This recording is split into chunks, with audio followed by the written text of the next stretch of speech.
Bueno amigos, esta es la primera captura con la artificial. Hace mucho que no venía a pescar, ya no recuerdo cuándo fue la última vez. Por lo menos tengo suerte de que cada vez que vengo algo se pesca. Así que bueno, se lo voy a dedicar a mi amigo Adrián Carnero, más conocido como Adrián Polo.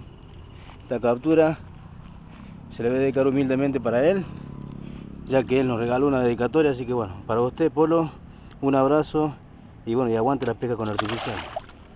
Se fue sanita como corresponde. Un saludo a todos.